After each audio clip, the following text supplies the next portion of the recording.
आज की इस वीडियो में हम पढ़ेंगे कैश मेमो कि कैश मेमो क्या होता है, इसे हम क्रिएट कैसे करते हैं। हम इसका एक एग्जांपल के थ्रू कैश मेमो क्रिएट करना सीखेंगे। तो मेरी वीडियो में एंड तक बने रहिए और मेरी वीडियो को अगर आपने अभी तक सब्सक्राइब नहीं किया मेरे चैनल को, मेरी वीडियो को लाइक एंड शेयर नहीं किया है तो पहले आप सब्सक्राइब कर लीजिए।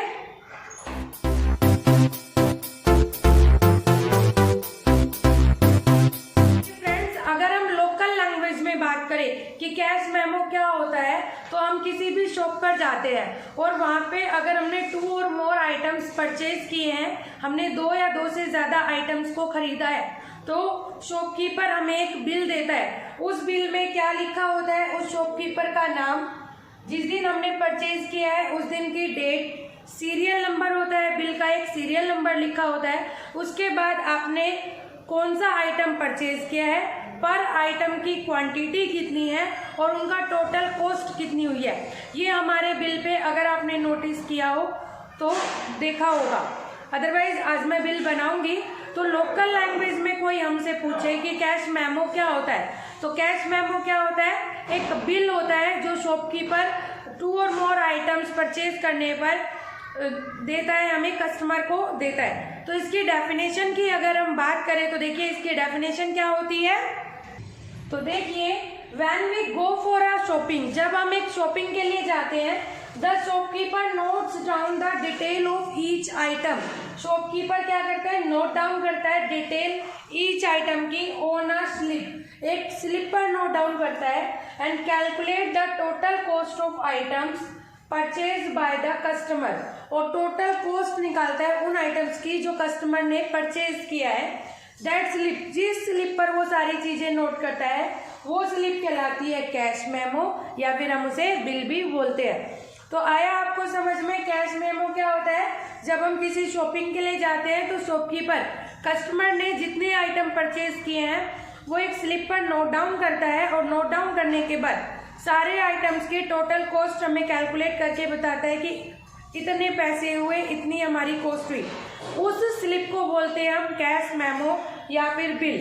ठीक है, अब ये थी हमारी डेफिनेशन कि कैश मेमो क्या होता है। अब ये देखते हैं कि कैश मेमो कैसे क्रिएट होता है। हम एक एग्जांपल लेके चलेंगे और उसके हिसाब से कैश मेमो बनाएंगे जिससे आपको समझने में ज़्यादा आसानी होगी। तो देखिए इसका एग्जाम्पल, स्टूडेंट्स ये है हमारा एग्जाम्पल जहाँ जिसका हमें कैश मेमो बनाना है। सूरज ने परचेज किया है 3 pencil, 2 pen, 1 notebook and 4 floppy disk and 1 diary. उसने 3 pencil, 2 pen, 1 notebook, 4 floppy disk and 1 diary purchase की है। कहाँ से, ABC स्टेशनरी मार्ट। हमारी शॉप का क्या नाम है, ABC स्टेशनरी मार्ट। सूरज ने ABC स्टेशनरी मार्ट से आइटम परचेज किया है, और ABC स्टेशनरी मार्ट में ऑलरेडी हमें प्राइस बताया हुआ है। पेंसिल का प्राइस दिया हुआ है ₹2.50, पेन का प्राइस है ₹15, बुक का प्राइस है ₹250, नोटबुक का प्राइस है ₹125, फ्लॉपी डिस्क का प्राइस है ₹12.25, CD का प्राइस है ₹6, डायरी का प्राइस है ₹200 एंड पेन स्टैंड का प्राइस दिया हुआ है ₹50.25। हमें ऑलरेडी इन सब चीज़ों का प्राइस दिया हुआ है। अब क्वेश्चन ये होता है, हमने सिर्फ 1 2 3 4 एंड 5 आइटम परचेज किए, इतने सारे आइटम्स के कॉस्ट प्राइस क्यों दी है। तो देखिए, हम किसी भी दुकान पे जाते हैं तो हम सिर्फ वही सामान जो लेते हैं उसके पास वही सामान थोड़ी ना होता है, और भी बहुत सारे आइटम्स होते हैं। तो उसने अपनी दुकान में जितने भी आइटम है उन सबके प्राइस बताए हुए हैं। इनमें से आपने जो भी परचेज किया उनकी वैल्यूज पिक करके कैश मेमो बनाइए। तो हम कैश मेमो बनाएंगे, आप देखते रहिए इसका कैश मेमो। कैश मेमो जब हम बनाते हैं तो आप अपना एग्जाम्पल साइड में आ रहा है, आप एग्जाम्पल देखते रहिए।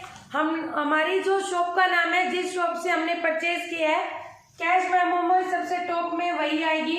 तो हमने किससे परचेज किया था, ABC स्टेशनरी मार्ट। तो आप यहाँ लिखेंगे ABC स्टेशनरी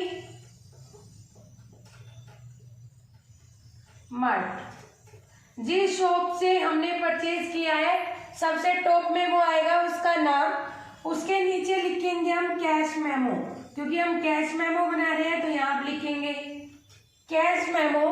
यहाँ साइड में स्टेशनरी मार्ट के साइड में आपको लिखना है डेट, आप जिस डेट को परचेज किया है वो डेट यहाँ लिखेंगे, ठीक है। और कैश मेमो के सामने लिखा जाएगा यहाँ पर डेट के बिल्कुल नीचे बिल नंबर। अगर आपको क्वेश्चन में बिल नंबर दिया है तो ठीक है, अदरवाइज आप इसे ब्लैंक भी छोड़ सकते हैं या 1 2 3 ABC जो आपको लिखना है वो लिख सकते हैं, ठीक है। इसके अलावा यहाँ कैश मेमो के लेफ्ट हैंड साइड आएगा नेम, किसका नेम, जिसने परचेज किया है। तो क्वेश्चन में किसने परचेज किया है, सूरज ने, तो यहाँ क्या नाम आ जाएगा, सूरज। तो देखिए इसके बाद यहाँ आएगी एक लाइन, स्ट्रेट लाइन। तो स्ट्रेट लाइन के ऊपर सबसे पहले जिस दुकान से हमने परचेज किया है, जिस शॉप से परचेज किया है, उस शॉप का नाम क्या बना रहे हैं, कैश मेमो, इसलिए यहाँ कैश मेमो। ABC स्टेशन, जहाँ कंपनी का नाम आया है, शॉप का नाम, उसके सामने डेट, जिस डेट को परचेज किया है। अगर आपको डेट दी हुई है तो ठीक, अदरवाइज आप इसे ब्लैंक भी छोड़ सकते हैं। बिल नंबर, यहाँ पर बिल नंबर लिखा जाएगा, आपको बिल नंबर दिया हुआ है तो ग्रेट, अदरवाइज आप ब्लैंक छोड़ दीजिए। इसके बाद इधर नेम, जिसने परचेज किया है, जैसे अगर आपने परचेज किया है तो आपका नाम, क्वेश्चन में सूरज का नाम दिया था तो सूरज का नाम हम यहाँ पर लिखेंगे। अब देखिए यहाँ पर हम एक लाइन और खींचेंगे, लाइन बनाएंगे और इसको 5 पार्ट्स में डिवाइड करेंगे। 1, आप फर्स्ट वाला चाहें तो थोड़ा छोटा कर सकते हैं, 2 3 4 एंड 5 पार्ट में ये डिवाइड हो गया। पहला पार्ट होता है हमारा सीरियल नंबर। सीरियल नंबर का मतलब जो जो आइटम है 1 2 3 उसे हम लिखेंगे। दूसरा यहाँ पे आएगा आइटम या आइटम्स, तो हम यहाँ ब्रैकेट में एस करेंगे क्योंकि एक आइटम का भी बिल बनता है और एक से ज्यादा आइटम्स का भी बनता है, ठीक है। तो आइटम या फिर आइटम्स। उसके बाद उनका प्राइस, उनका प्राइस क्या है पर आइटम के हिसाब से, तो यहाँ लिखेंगे हम रेट, यहाँ लिखेंगे हम पर आइटम, मतलब अगर मैं एक चीज खरीद रही हूँ तो पर आइटम के हिसाब से, एक आइटम की, जैसे पेन ली मैंने 10 पेन लिए, एक पेन का प्राइस है 10 रुपीज, तो यहाँ पर आइटम एक पेन की वैल्यू लिखी जाएगी, ठीक है। और हमने कितनी क्वांटिटी ली है, जो आइटम खरीदे हैं हर आइटम की कितनी कितनी हमने क्वांटिटी ली है, ठीक है। ये कुछ भी हो सकता है, केजी में हो सकता है, जैसे अगर हम परचून की किसी दुकान पर जाते हैं तो केजी में माल परचेज करते हैं, कपड़े की दुकान पर जाते हैं तो हम आइटम्स काउंट के हिसाब से लेते हैं, इसी तरह से आप यहाँ क्वांटिटी, ठीक है। इसके बाद यहाँ पे आ जाएगा आपका अमाउंट, मतलब टोटल रुपीज, तो अमाउंट यहाँ ब्रैकेट में लिख दीजिए रुपीज, ठीक है। अब यहाँ देखिए, आप साइड में देखते रहिए कि क्या क्या सामान आपने परचेज किया है, आपका एग्जाम्पल साइड में आ रहा है, आप उसे देखते रहिए। तो देखिए सबसे पहले सीरियल नंबर 1 हमने क्या परचेज किया है, पेंसिल, क्या परचेज की है, पेंसिल्स। कितनी परचेज करी है, 3, ठीक है, 3 पेंसिल परचेज की है। और पर पेंसिल का कितनी पेंसिल परचेज की है, 3, तो यहाँ पर आप लिखेंगे क्वांटिटी, आपको लिखनी है यहाँ पर 3। और रेट क्या है, पेंसिल का रेट क्या हुआ है, 2 रुपये 50 पैसे, तो 2 रुपीज 50 पैसे। पर पेंसिल का प्राइस है 2 रुपये 50 पैसे, हमने कितनी पेंसिल ली है, 3। तो अमाउंट कितना है, अमाउंट कैसे निकलता है, रेट और क्वांटिटी को मल्टीप्लाई करना है। 2 रुपये 50 पैसे को, 2 रुपीज 50 पैसे को मल्टीप्लाई करोगे 3 से, ठीक है, क्या आएगा, 7 रुपीज 50 पैसे। ये आपको यहाँ पर लिखना है 7 रुपीज 50 पैसे, ठीक है। अमाउंट में इन दोनों को मल्टीप्लाई करके आप लिखेंगे। उसके बाद सेकंड आइटम क्या परचेज किया है आपने, पेन, तो सीरियल नंबर 2 यहाँ लिखेंगे पेन, पेन का प्राइस कितना है 15 रुपीज, 15 रुपीज। और आपने कितने पेन परचेज किए हैं 2 पेन, तो यहाँ लिखेंगे 2, तो कितना आ गया 15 2 जा 30, तो टोटल कॉस्ट कितनी आ जाएगी 30 रुपीज। ठीक है, इसके बाद थर्ड आपने परचेज किया है नोटबुक, तो यहाँ लिखेंगे नोटबुक, और पर नोटबुक का प्राइस कितना है हमारा 125 रुपीज, 125 रुपीज। कितनी नोटबुक परचेज की आपने 1, तो क्वांटिटी लिखी हमने यहाँ पे, इन दोनों को मल्टीप्लाई करके लिखेंगे यहाँ पर 125। ठीक है, इसके बाद नेक्स्ट आइटम हमने लिया है floppy disk, serial number 4 floppy disc. Floppy disk की कॉस्ट कितनी है हमारी 12 रुपीज 25 पैसे, 12.25। कितनी फ्लॉपी डिस्क लिए हमने 4 फ्लॉपी डिस्क लिए है, तो आप इन्हें मल्टीप्लाई करेंगे, तो मल्टीप्लाई करके क्या आएगा आपका ये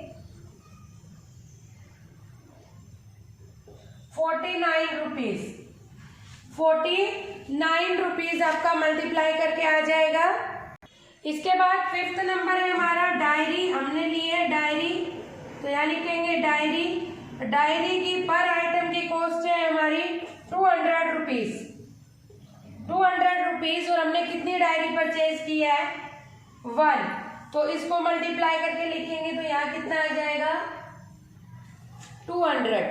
ठीक है स्टूडेंट्स, सारे आइटम हमारे जब यहाँ पर आ गए, तो अब हम नीचे एक लाइन मेंशन करेंगे कि यहाँ पर हमारे आइटम खत्म हो चुके हैं, और सबसे नीचे क्या लिखेंगे आप यहाँ पर total bill amount, total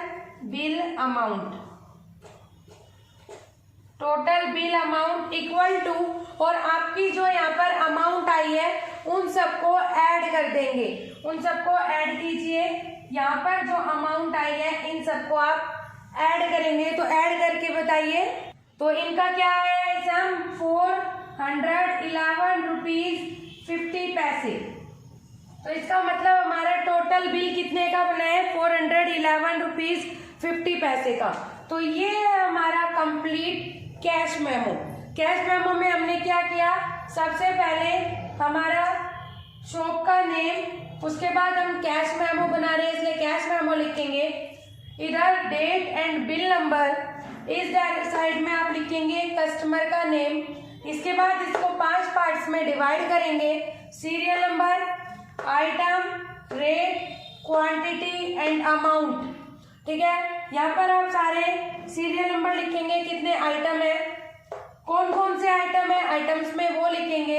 rate में पर आइटम के हिसाब से जो आइटम है उसका रेट लिखेंगे, कितनी एक आइटम की कितनी क्वांटिटी ली है वो हम यहाँ लिखेंगे, और इनको क्वांटिटी और रेट को मल्टीप्लाई करके जो अमाउंट आई वो लिखेंगे हम अमाउंट में।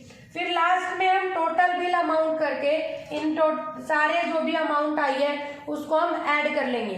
तो ये है हमारा complete cash memo.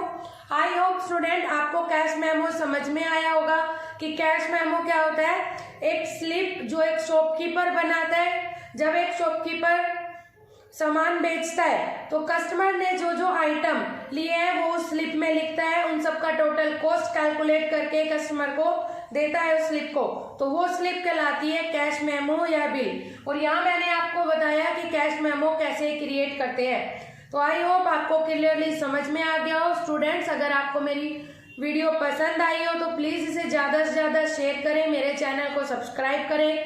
Thank you.